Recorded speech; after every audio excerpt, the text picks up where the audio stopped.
This is a wide receiver pyramid of greatness, and today we're building one. I've already done my quarterback and running back pyramids, but if you're new to the format, it's simple. Players are arranged in a pyramid with the largest tier at the bottom and the smallest at the top. As you move upward, the names become fewer and the standard becomes higher. And to even be in consideration for this pyramid, a receiver is going to need to be widely recognized as, at worst, one of the 50 greatest to ever play the position. If you're not in that discussion, you're not even going to sniff the base tier. At its core, this is just a clean way to lay out the greatest receivers of all time.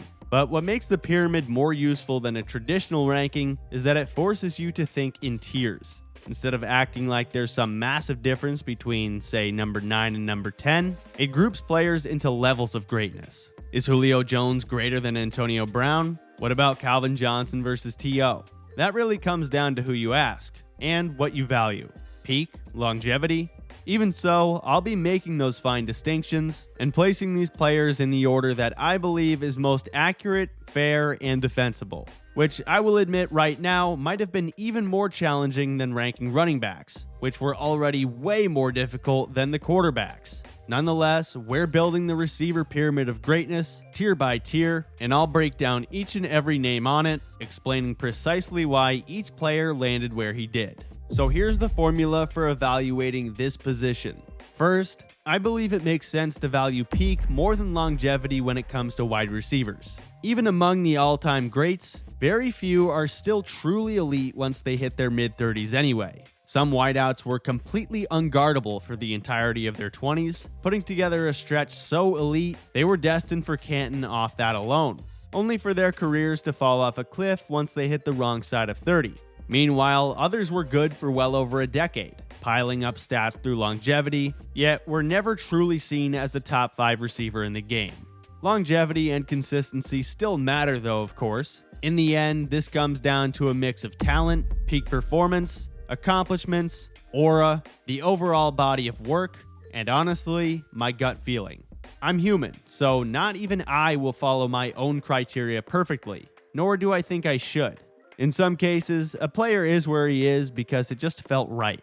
It's also important to remember that this pyramid is ranking greatness, not necessarily who the best pure wide receivers were. There are some absolute monsters who won't make the pyramid that you could very reasonably argue were better actual football players than some of the names that will. But greatness is a different conversation, and wide receivers depend on a lot of factors outside their control to get the recognition they deserve. Just look at George Pickens. The sharpest observers already felt he was one of the league's top 12 receivers back in 2024. But it took leaving a conservative Steelers offense plagued by poor QB play and stepping into a pass-heavy Cowboys system with one of the NFL's best pure passers for the rest of the world to catch up and give him superstar recognition. So if you're watching this and feel like I left someone off, don't worry.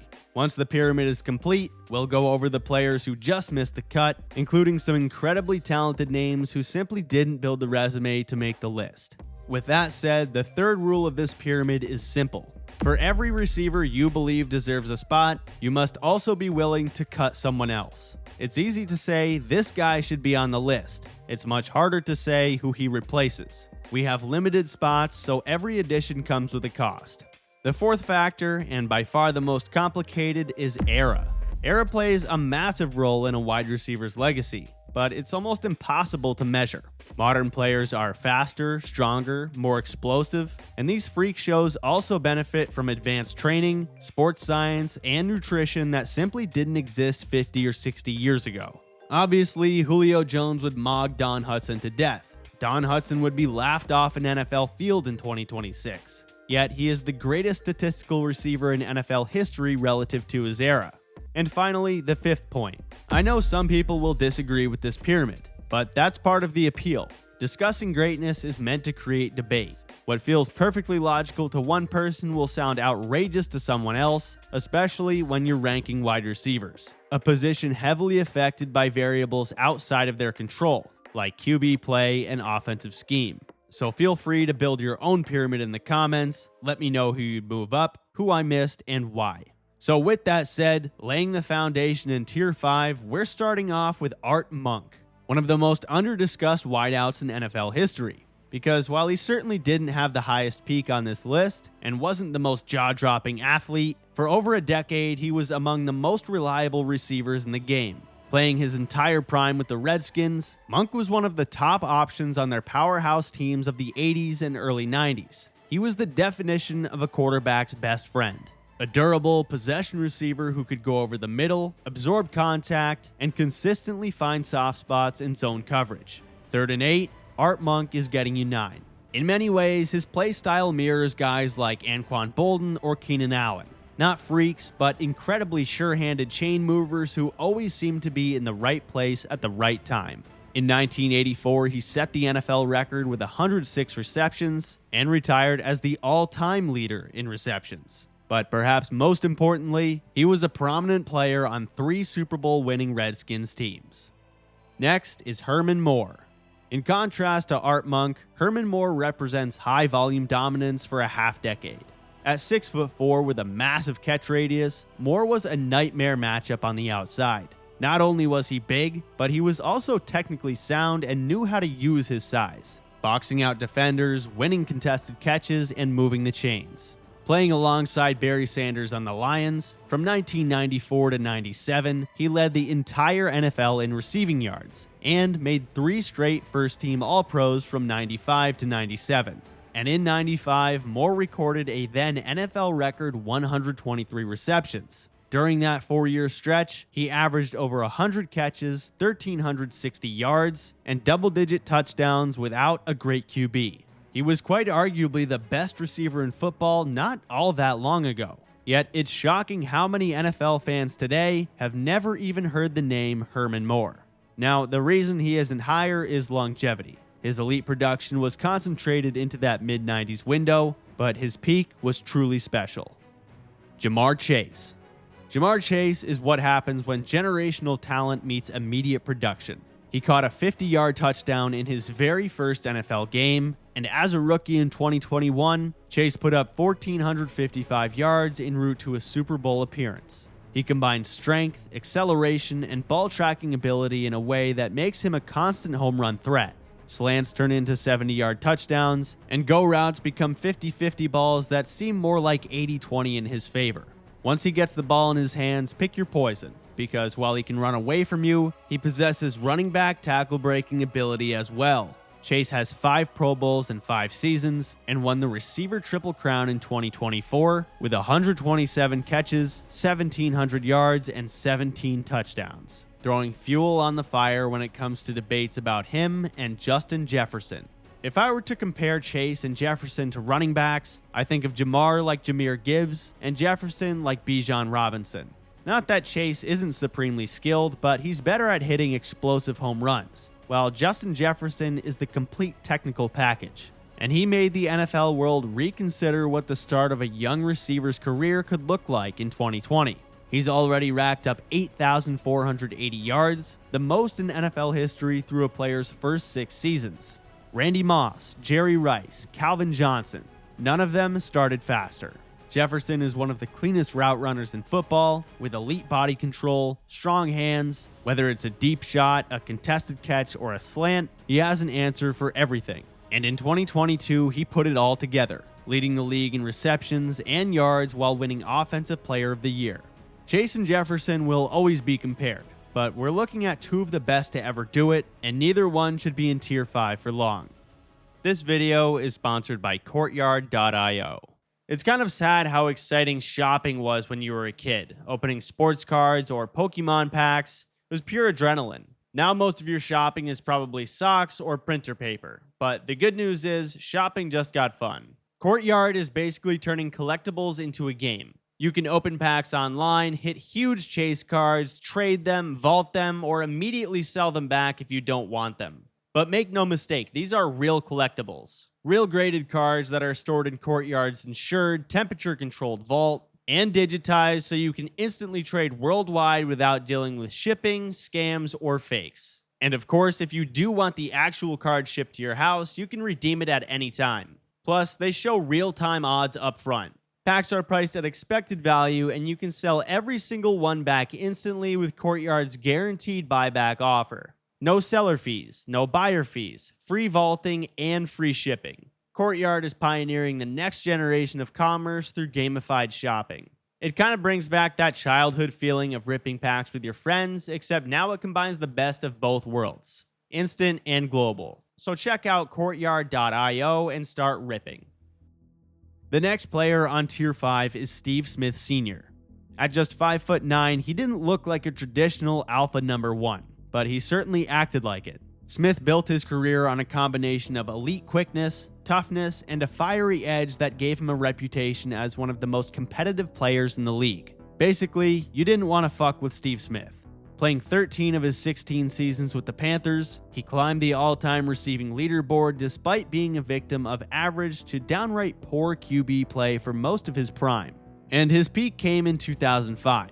When he became the 11th player to capture the receiving Triple Crown with 103 catches, 1,560 yards, and 12 touchdowns. He ended his career with over 14,700 yards, 5 Pro Bowls, and even notched a 1,000-yard season when he was 35. Next up, we have Andre Reed. Playing in the Bills' iconic K-Gun offense, Reed was Jim Kelly's go-to target, the perfect fit in a scheme that won on tempo, timing, and precision. He made his living in the slot, torching linebackers and safeties in the short and intermediate areas of the field, and turning those catches into big gains. He played no small part in their 4 straight Super Bowl appearances from 1990 to 93, and hung up the cleats with over 13,000 yards and 951 receptions, thanks to supreme longevity and a priority role in one of the greatest offenses in NFL history. Next is Sterling Sharpe. Because during Sterling Sharpe's career, the only wide receiver better than him was Jerry Rice. Sharpe spent each of his 7 seasons in Green Bay, debuting in 1988 and becoming a monster in 89. Sharpe combined brute strength, physicality, and route running with some of the surest hands in the NFL, similar archetype to A.J. Brown and Terrell Owens. From 1989 to 94, he led the league in receptions 3 times, including a then-record 108-catch season in 1992, when he also won the Triple Crown, before toppling his own record with 112 receptions in 93. In 89, he made Don Majkowski look good. He led the league in receiving touchdowns twice, and in 1994 caught 18 of them. And again, this wasn't happening in today's pass-heavy NFL. This was the early 90s. Over those 6 years, only Jerry Rice had more catches, only Jerry Rice had more yards, and only Jerry Rice had more touchdowns. So you may be asking, why is Shannon's older brother way down here with the basement dwellers in Tier 5? Sadly, a neck injury forced him to retire in the middle of his prime after the 94 season, right before Brett Favre won 3 consecutive MVPs. Imagine the numbers. Some would tell you that Sterling Sharpe had the best chance of anyone not named Jerry Rice to be as good as Jerry Rice. And Hall of Famer Shannon Sharpe would tell you that he was the second best football player in his family, and you should believe him. Next is Torrey Holt. If you needed a guy to casually put up 1,300 yards year after year, Torrey Holt was your man. Playing for the Rams during the era of the greatest show on turf, Kurt Warner, Marshall Faulk, and Isaac Bruce often got the spotlight. But Holt just put up numbers. From 2000 to 07, he recorded 8 straight 1,100-yard seasons, including 6 years in a row with 1,300. And in 2003, he led the NFL with 1,696. In fact, the league's leading receiver of the entire 2000s, none other than Torrey Holt. Next up, we have DeAndre Hopkins. If you're talking about pure hands, DeAndre Hopkins might be near the very top of this list. And his 2015 season, when he caught 111 balls for over 1,500 yards and 11 touchdowns while catching passes from Brian Hoyer, Ryan Mallett, TJ Yates, and Brandon Weeden, is one of the most remarkable receiving campaigns of the 2010s. At peak, Hopkins combined alien-like hands, body control, and physicality at the catch point with crisp route running that allowed him to win at all levels of the field. From 2015 to 2020, he made 5 Pro Bowls, 3 straight first-team All-Pros, and had a better resume than anyone in the NFL not named Antonio Brown or Julio Jones over that span. And we can't forget the Hail Murray catch in Arizona. But the man rounding out Tier 5 is Raymond Berry. Who? Well, Raymond Berry was doing modern wide receiver things before modern wide receivers existed. Playing with Johnny Unitas for the Baltimore Colts, Berry was obsessed with the details of the position, like route running, timing, and footwork, constantly refining his craft to create separation in an era where passing offenses were far less advanced. Berry approached the position like a science, and the results speak for themselves. From 1957 to 1960, he led the league in receptions and receiving yards 3 times each, while winning a pair of NFL championships and forming one of the earliest elite QB receiver connections in NFL history. Now, before we continue, as I mentioned earlier, I'm trying to order these players in the most accurate way possible. But because they're in the same tier, you can reasonably make an argument for just about any one of them over another, at least within a few spots. Think Jamar Chase should be ahead of Justin Jefferson? Fine by me. Now for the coveted top 4 tiers.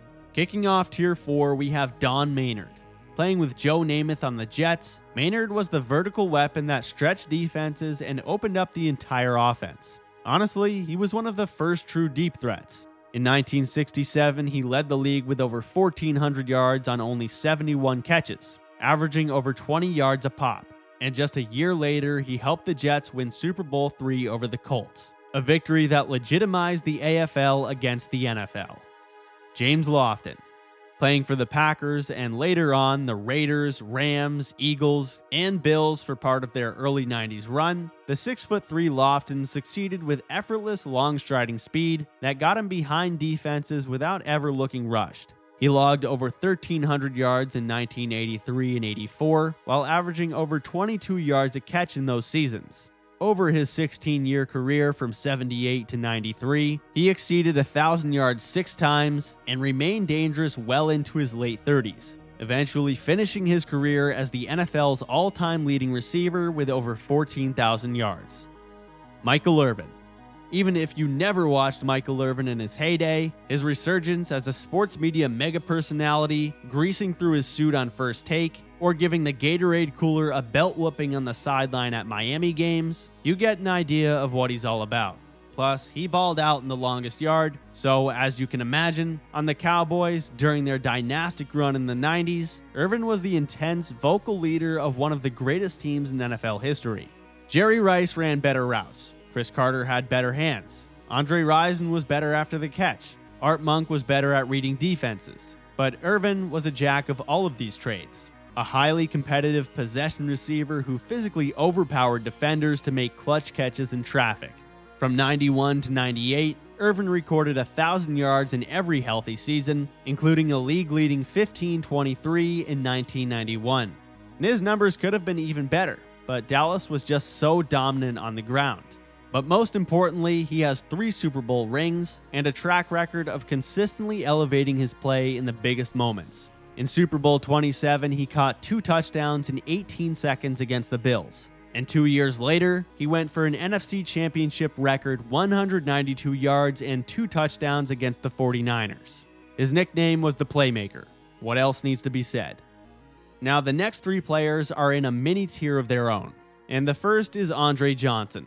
He might be most fondly remembered for beating the brakes off Cortland Finnegan, but he was also a top 3 receiver without the spotlight. Sadly, for much of his career in Houston, he didn't have the benefit of an elite QB, deep playoff runs, or national attention, yet still tallied over 14,000 career yards. The 3rd overall pick in 2003, he became the first real star in Texans history. At 6'3", 230, Johnson was not too dissimilar from Michael Irvin. Another physically dominant receiver who bullied DBs at the catch point, he thrived in tight coverage and made a living over the middle, where he had the power to shed tackles, the stride speed to pull away, and the balance to rack up yards after the catch. From 03 to 07, the Texans had downright pathetic passing offenses. But guess what happened when he finally got Matt Schaub playing well in 2008? He led the league in receiving the next 2 years. In fact, 2008 to 2012 were the only seasons of his prime in which he had good QB play, and over that time he was number 1 in receiving yards per game. Not Calvin Johnson, Andre Johnson. Next is Davante Adams. Probably the best route runner since Antonio Brown. Adams was a bit of a late bloomer, not cracking 500 yards until his year 3 breakout in 2016. At 6'1" with just a 4.56 40, it's his mastery of the position that's made him destined for Canton. His releases off the line of scrimmage are some of the cleanest you'll ever see, and he even says he modeled much of his game after Allen Iverson. From 2018 to 2022, he led the league in touchdowns twice, scoring 18 in 14 games in 2020. 2 years later, he was traded to the Raiders and proved he was no Rodgers merchant when he went for another 1,500 yards, 14 touchdowns, and made his third straight first-team All-Pro. Even in his first season with the Rams, he reminded everyone why he's one of the greatest red zone weapons of all time, leading the league in touchdowns in 14 games at age 33. Next up, we have Tyreek Hill. I remember Cheetah's 2016 rookie year. He came out of nowhere and sent shockwaves across the NFL as a first-team All-Pro return man. But everyone could see that he was going to become a true star once he got fully unleashed as a receiver. Well, since 2017, he is the leading receiver in the NFL. And that season kicked off an 8-year run that included 8 Pro Bowls as a receiver, 4 first-team All-Pros, and a Super Bowl ring. He was traded to the Dolphins in 2022, helped people think Tua was good for a couple years, flirted with 2,000 yards in 2023, and was voted the NFL's '1 player by his peers in 2024. But along with the stats, his aura is genuinely on par with the names in Tier 2. At just 5'10", he's one of the most intimidating receivers to ever live because of his legendary speed and the threat of it breaking the game at literally any moment.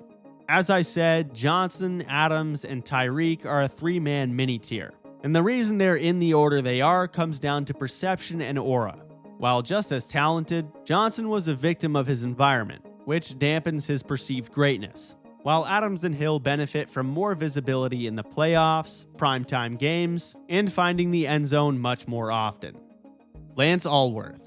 Nicknamed Bambi, Alworth was the AFL's premier deep threat on the San Diego Chargers in the 60s. Known for deer-like elite speed, exceptional leaping ability, and magical hands, he caught just 542 passes for 10,266 yards. He was putting up numbers decades ahead of his time. From 63 to 69, Alworth recorded 7 consecutive 1,000-yard seasons, including 1,600 in 1965, which was over half the Chargers' total as a team. Not only did he win an AFL championship with San Diego, but also Super Bowl VI in 1971 with the Cowboys. Next up, we have Torrey Holt's greatest show on turf running mate, Isaac Bruce. The definition of a polished, efficient wide receiver. Bruce was an elite route runner who controlled tempo as well as anyone, using subtle changes in speed and body language to create separation. And while he was known for his technique, he was also a legit deep threat. That play style resulted in monster production in the 90s and early 2000s for the Rams. In 1995, Bruce logged an absurd 1,781 yards, which would have been the NFL record if Jerry Rice didn't have over 1,800 that same season. And in Super Bowl 34, tied 16-16 with 2 minutes left, Bruce caught the fabled 73-yard touchdown that won them the championship. Over the course of his career, he accumulated over 15,000 yards, good for number 5 all time. Next is Tim Brown. After winning the Heisman Trophy at Notre Dame, touchdown Timmy Brown was taken 6th overall in the '88 draft by the LA Raiders. But it was not until 1993 that he turned into the guy who would become known as Mr. Raider. That was the first of 9 consecutive 1,000-yard seasons, the last of which came at age 35. His sustained peak got him to 9 Pro Bowls, over 15,000 yards, and 1,100 receptions. But rounding out Tier 4, we have the prototypical possession receiver, Cris Carter, whose career followed a similar arc to Tim Brown's. Carter might have had the best hands in NFL history. If the ball was anywhere near him, it was getting caught. Beginning with the Eagles, but then playing the entirety of his prime with the Vikings, Carter didn't have a 1,000-yard season until he was 28, then became one of the GOATs. Few receivers have ever been better at getting both feet down in bounds or making difficult catches look routine. And not too dissimilar from Davante Adams, he also became one of the most dangerous red zone threats in football. Using his technique and hands to dominate in tight spaces, he led the league in touchdowns 3 times. From 1993 through his age 35 2000 season, he had 8 straight years with at least 1,000 yards. At retirement, he was the fourth leading receiver in NFL history and trailed only Jerry Rice in catches and touchdowns. That concludes Tier 4, but the fun is only about to begin with Tier 3. And the first name we have is Don Hutson, who practically invented the receiver position. Playing for the Packers in the 30s and 40s, Hutson was doing things that simply didn't exist yet in the game of football. In his time, teams looked at passing like, passing? Why would we pass? Well, because Don Hutson started doing this crazy thing called running routes in a way defenses had never seen before, and the gap between him and everyone else was absurd.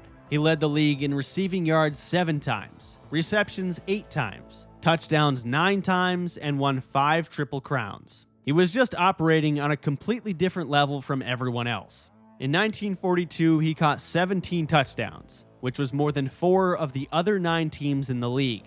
One player, outproducing entire offenses. He also won 2 MVPs, further proving just how unfair he was relative to his era, which obviously needs to be mentioned. In 1942, there were tons of replacements due to World War II, and the league was not racially integrated.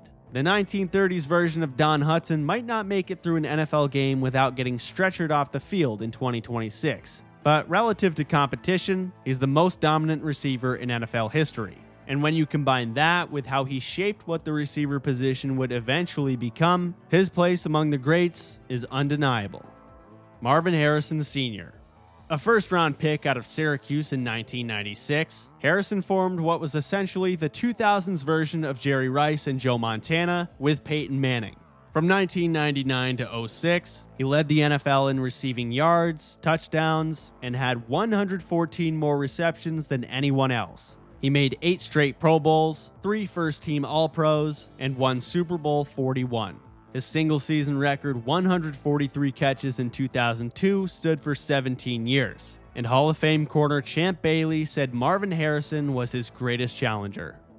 Next up, we have Larry Fitzgerald, the face of the Cardinals and one of the most respected players in the league for almost 2 decades, and he aged about as well as any receiver ever has while being the opposite of a diva. In his prime, his play style can be compared to CeeDee Lamb's. Early on, he was an elite downfield weapon. Later, he transitioned into one of the best slot receivers in the game. But the moment that truly elevated his greatness came in the 2008 postseason, when he caught 30 passes for 546 yards and 7 touchdowns in 4 games. It's the greatest playoff run by a receiver in NFL history and nearly won Arizona a Lombardi Trophy. Fitzgerald is the second leading receiver of all time with over 17,000 yards, along with over 1,400 receptions and 11 Pro Bowls. His longevity is second to only one man.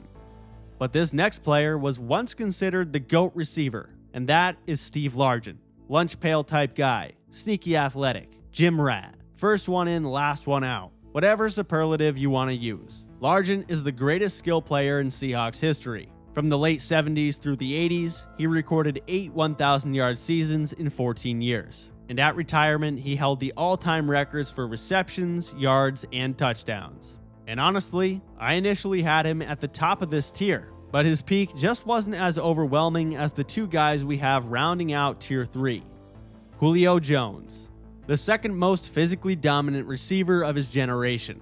When scouts dream of generational wideouts, they look like Julio Jones. 6'3", 220 with a 4.3 40, but also agile, not stiff like a DK Metcalf. From 2014 to 2019, Julio led the league in receiving yards twice and averaged 1,564 yards a season.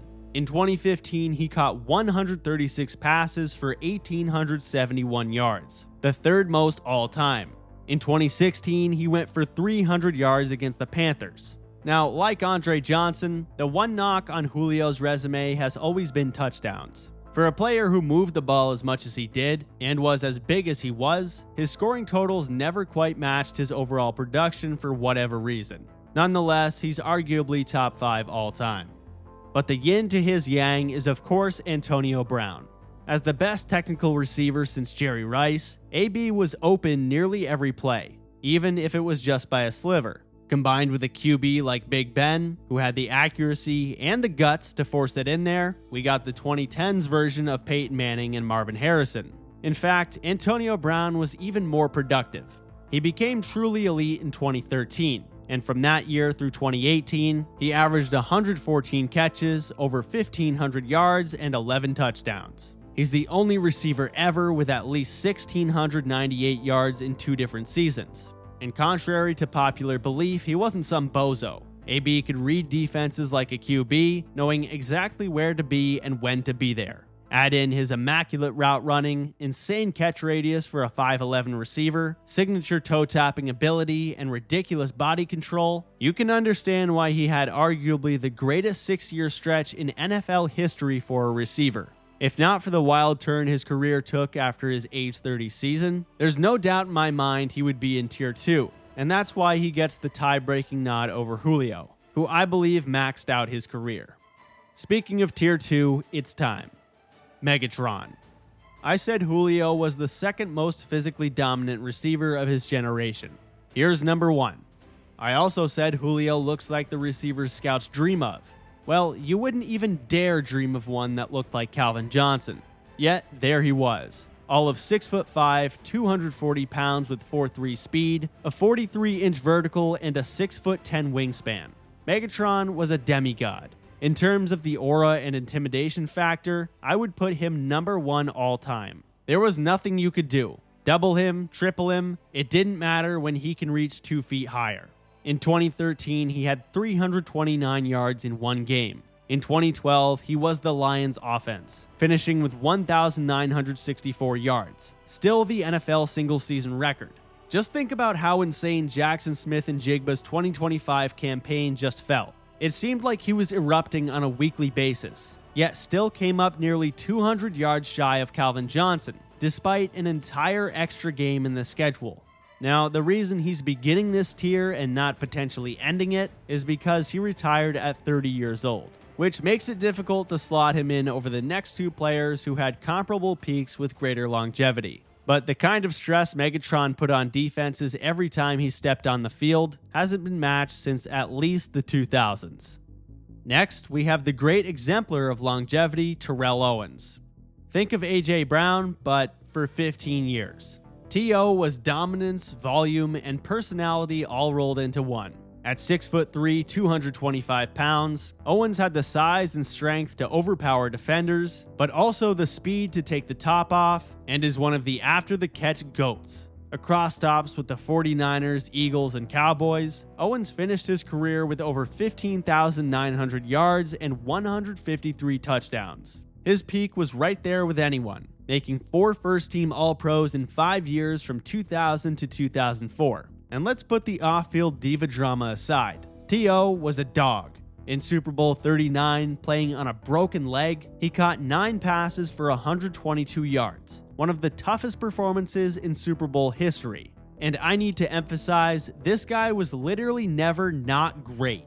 At first glance, it looks like he really fell off in Buffalo in 2009 when he only had 829 yards, but the Bills passed for 2,500 yards as a team that year.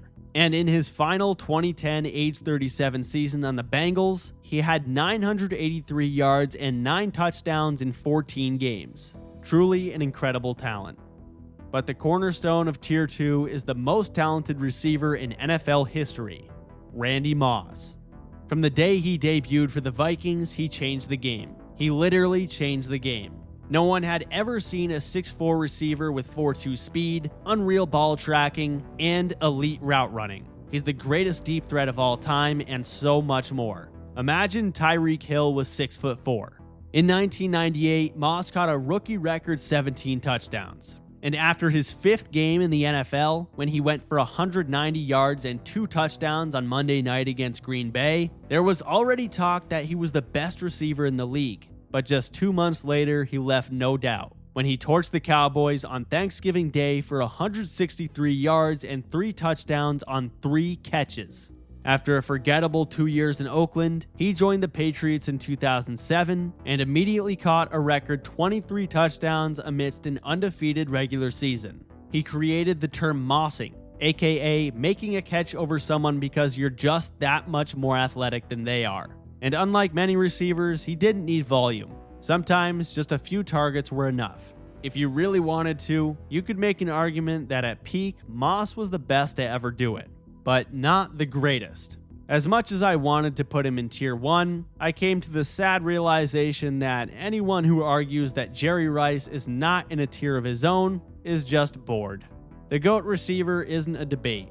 Jerry Rice was the best player on one of the greatest dynasties in NFL history. No other receiver can say that. And over the course of 2 decades, he made a mockery of the record books. Rice is, of course, the all-time leader in receptions, receiving yards, and receiving touchdowns. And it's not even close. With 22,895, he has 5,403 more yards than Larry Fitzgerald. That's almost half of Tyreek Hill's career total. He has 117 more catches than Larry Fitzgerald. He has 41 more touchdowns than Randy Moss. Julio Jones scored 66 in his entire career. Randy Moss's 23 touchdowns in 2007 are nice and all, but in 1987, Jerry Rice scored 22 times in 12 games. In Week 1 of 1997, at 35 years old, he tore both his ACL and MCL, causing him to miss his first game since middle school. And somehow, he was back by Week 16 that season. In that game, he caught a touchdown and shattered his kneecap on that play, but he was nowhere near done. He would go on to play 7 more seasons and exceed 1,100 yards 3 more times. Most impressively, 1,200 yards for the Raiders in 2002 when he was 40. And I haven't even mentioned the postseason yet, where he also holds every major receiving record, won 3 Super Bowls, and Super Bowl 23 MVP, while being one half of the greatest QB receiver duo of all time. And he did it without the God-given gifts of the guys in Tier 2. Instead, it was his disgusting work ethic that made him the most technically proficient receiver of all time, with unmatched conditioning. No wideout has ever combined peak, longevity, consistency, and winning the way he did. There's Jerry Rice, arguably the football GOAT across all positions, and then there's everyone else. But now that we've completed the pyramid, I want to address some things that I think deserve a deeper discussion, specifically the honorable mentions. There were a handful of cuts, some more difficult than others. In no particular order, those names include, but are not necessarily limited to, John Stallworth, Irving Fryer, Gary Clark, Andre Rison, Hines Ward, Charlie Joyner, Henry Ellard, Rod Smith, and Jimmy Smith, who I desperately wanted to include, probably the most underrated receiver in NFL history. Also Chad Johnson, Brandon Marshall, A.J. Brown, Mike Evans, Anquan Bolden, and the 10th leading receiver of all time, Reggie Wayne. As you may be able to tell, a significant portion of that group, especially Mike Evans, Anquan Bolden, and Reggie Wayne, are somewhat of the compiler variety. Now, there's nothing wrong with being really, really good for a really long time, but it's a matter of peak versus longevity. The most obvious names to unseat on my pyramid are Herman Moore, Jamar Chase, Justin Jefferson, and Sterling Sharp, simply because they lack longevity. But I just can't bring myself to include someone who was maybe a top 15 receiver for 10 years at the expense of someone who was a top 2 receiver for even as little as 4 or 5 years. Reggie Wayne was excellent. His Football Reference page is superb. But he did have Peyton Manning and then Andrew Luck without having much target competition for the final 8 years of his career. And you could even say something similar about Jerry Rice. He certainly hit the QB lottery, but it goes back to what I said in the intro. My gut feeling has the power to override any on-paper criteria. And it just wouldn't feel right removing Justin Jefferson or Jamar Chase for Reggie Wayne or Mike Evans, especially when they each made it very clear within the first 2 months of their careers that they were already better than Mike Evans has been in his entire life. And I won't be surprised if the majority of dislikes on this video come from the cult following Mike Evans has deservedly built over the past 12 years. And honestly, as I was writing this very sentence I'm speaking, I had just finished staring at his Pro Football Reference page for a solid few minutes. I admired the 11 straight seasons with 1,000 yards, 6 Pro Bowls, the Super Bowl ring. It really made me question myself, to the point that I almost started taking the pickaxe to Tier 5 once again. But it just can't be done. Mike Evans is awesome, but I'll say it flat out, I think he's overrated. I see these posts on social media that say one of these receivers in their prime has to go, and it's fucking Julio Jones, Antonio Brown, Odell Beckham Jr., and then Mike Evans. Like, am I losing my mind? Build yours and let me know in the comments.